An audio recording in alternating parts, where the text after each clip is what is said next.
The bustling atmosphere of Westfield Stratford City, a sprawling shopping centre in East London, was filled with the chatter of shoppers and the clatter of shopping bags on an autumn afternoon.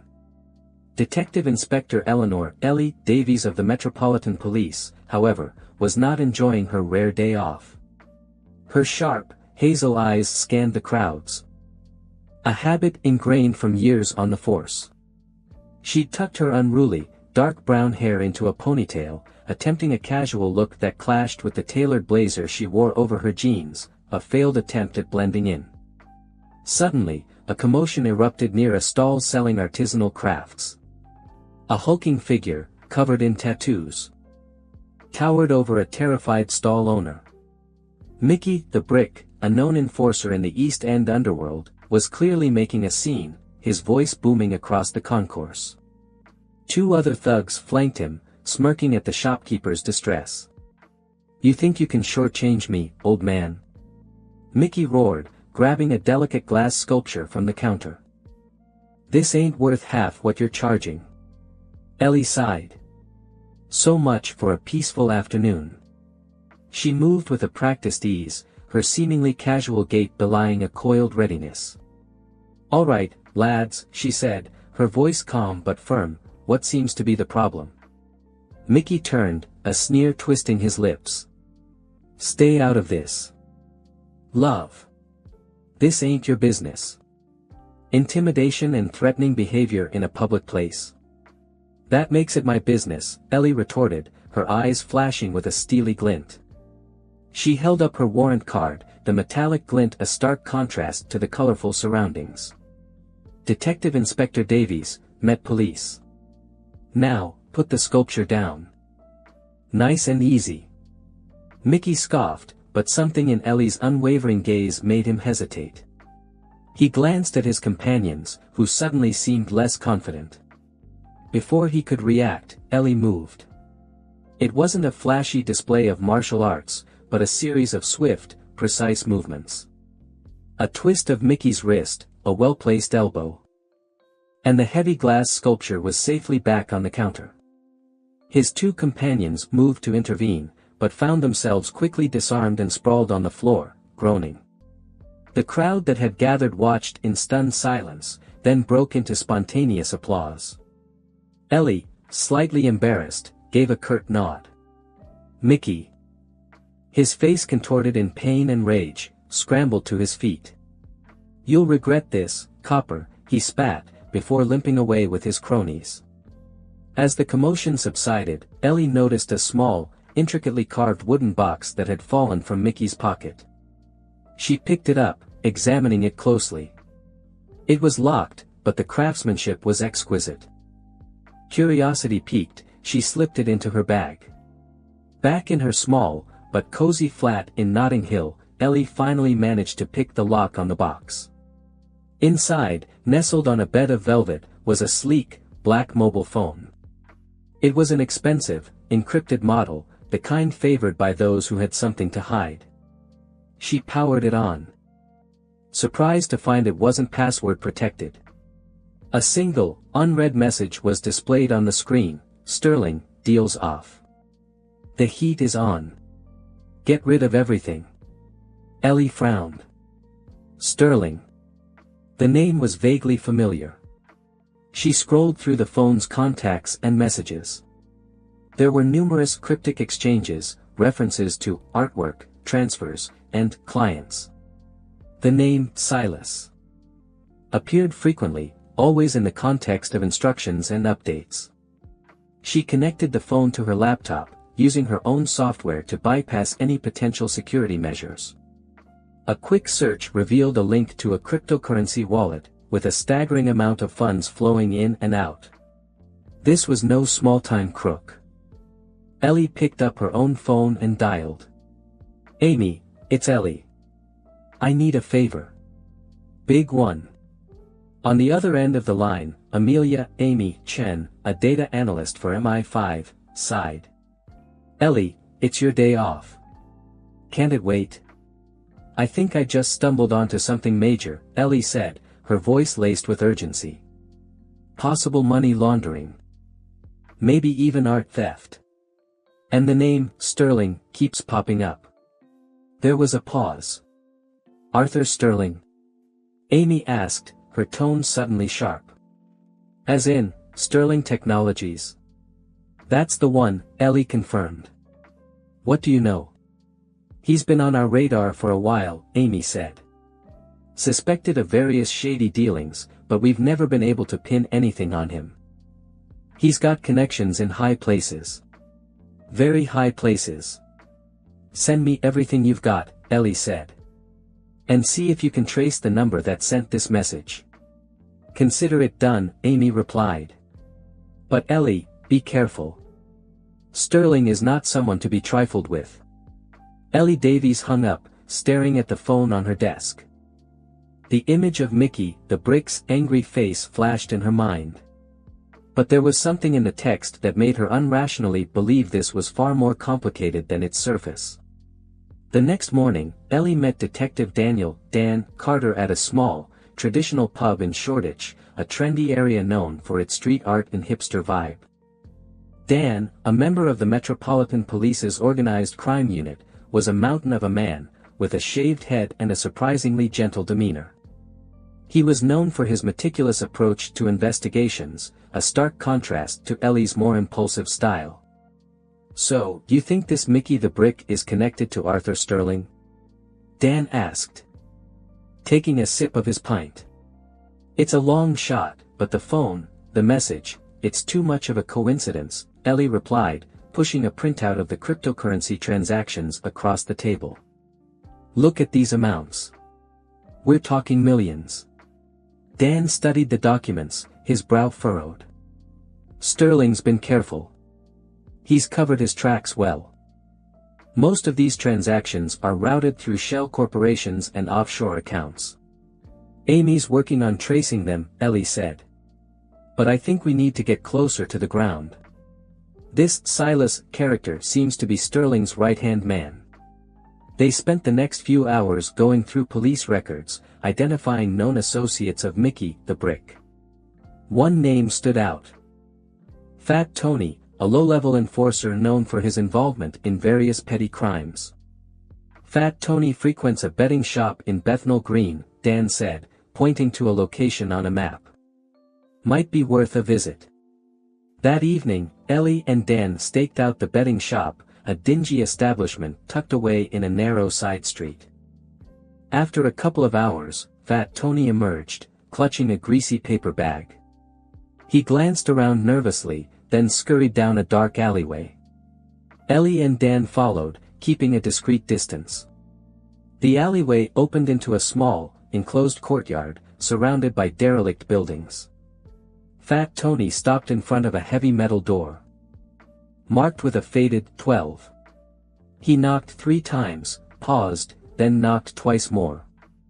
The door creaked open, and a shadowy figure pulled Fat Tony inside. Ellie exchanged a look with Dan. This was it.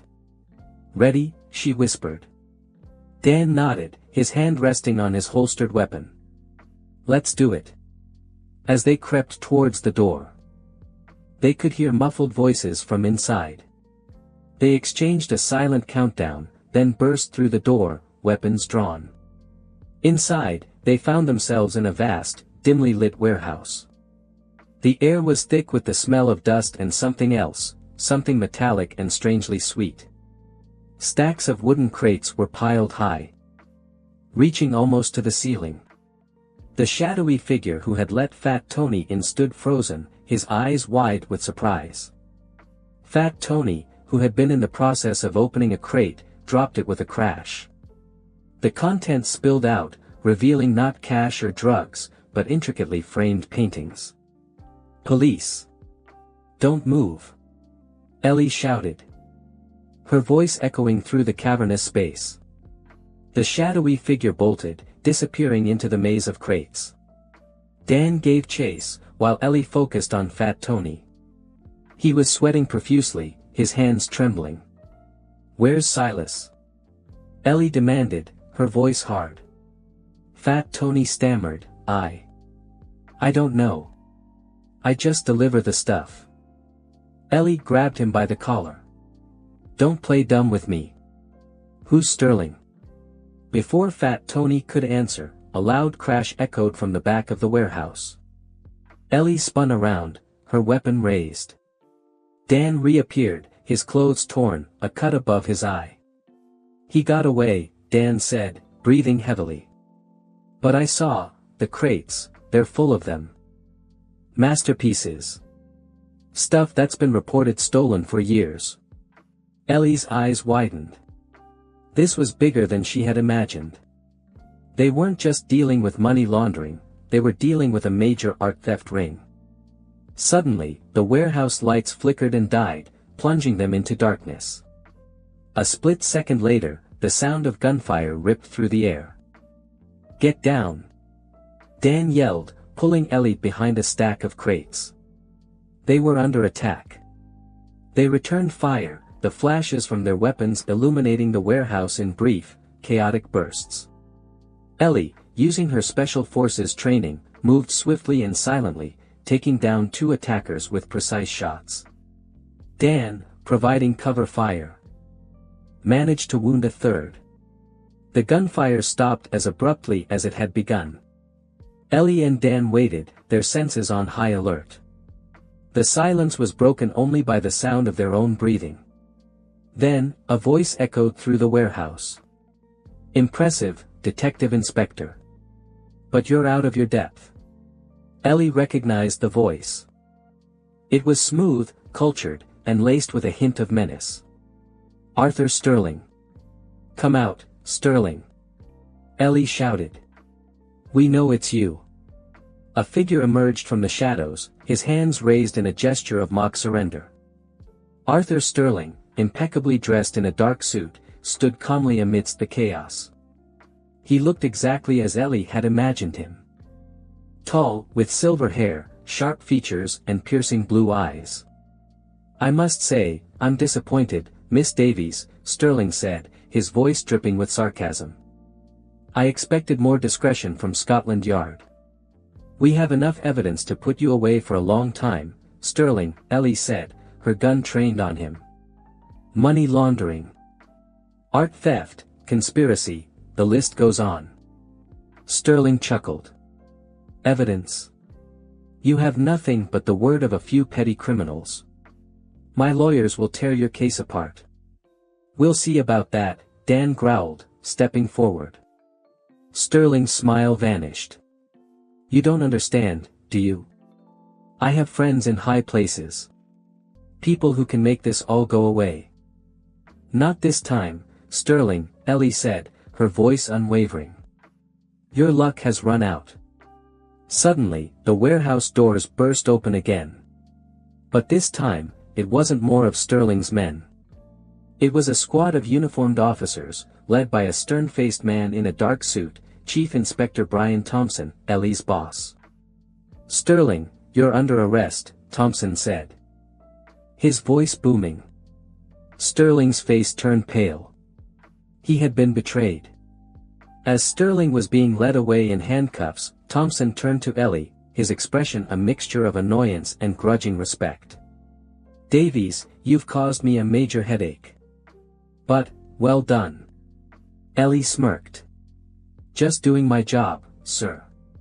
You have a habit of exceeding it. Thompson continued. Next time try to follow the proper procedure. Back at her flat, Ellie received a call from Amy. I've traced that phone number, Amy said. It belongs to a shell company registered in the Cayman Islands. But I managed to dig deeper. The ultimate beneficiary is a member of parliament. Ellie's blood ran cold.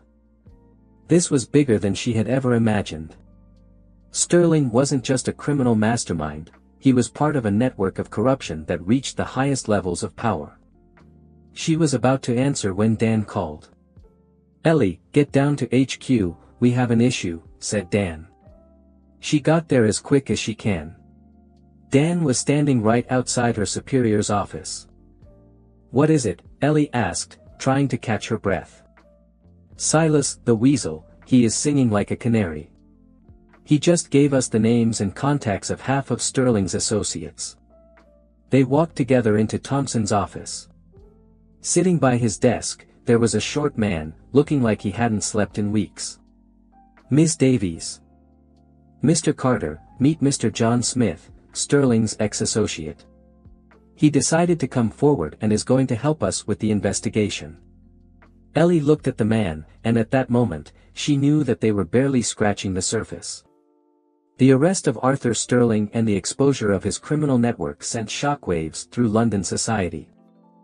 The newspapers were filled with headlines about the art heist of the century and the corrupt tycoon. But for Ellie and Dan, the work was far from over. Silas, the Weasel, true to his name, had indeed sung like a canary.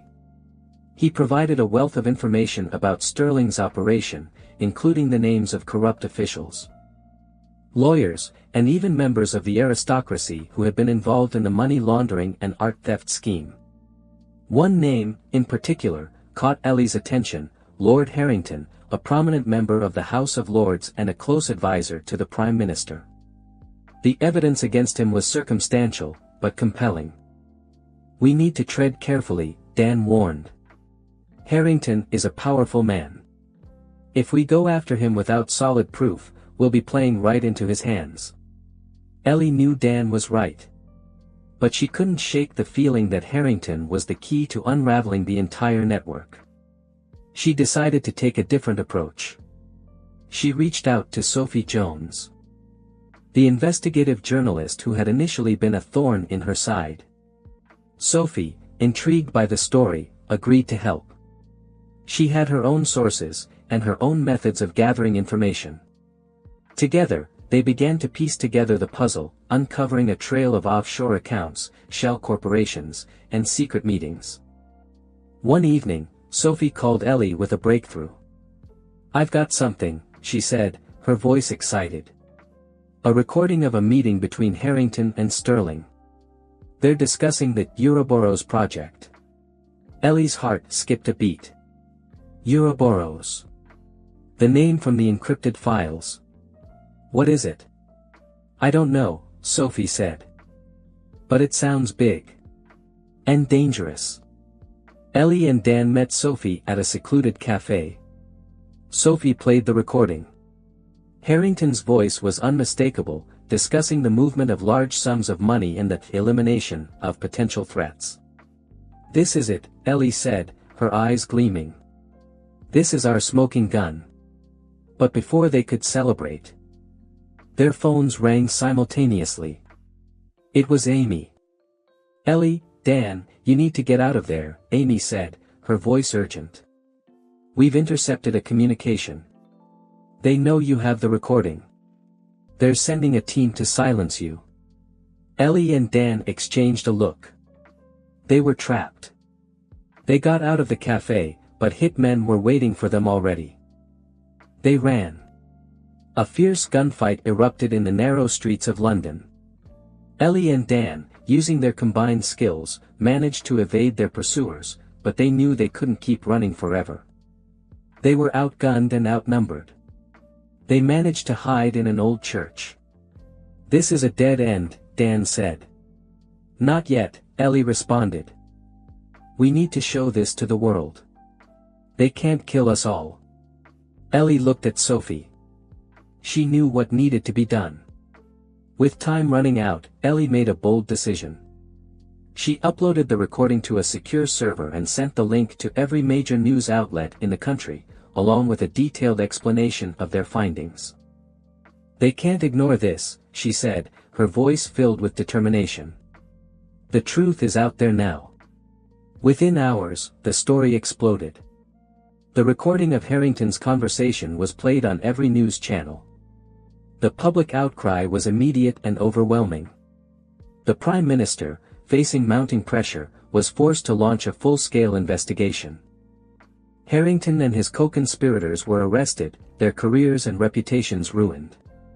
The Ouroboros project, it turned out, was a vast scheme to manipulate global financial markets and destabilize governments for personal gain. In the end, justice was served. But Ellie knew that the fight was far from over. There were always more shadows. More secrets, more criminals waiting in the wings. As she stood on the steps of the Old Bailey, watching the crowd celebrate, she felt a familiar sense of unease. The victory was sweet, but the war was far from over. Dan approached her, a tired smile on his face. "You did it, Ellie. You took them down." "We did it," she corrected. "And we'll keep doing it, as long as there's work to be done." She looked up to the London sky. It was the beginning of another rainy day. Another day, and she could feel it already, another case.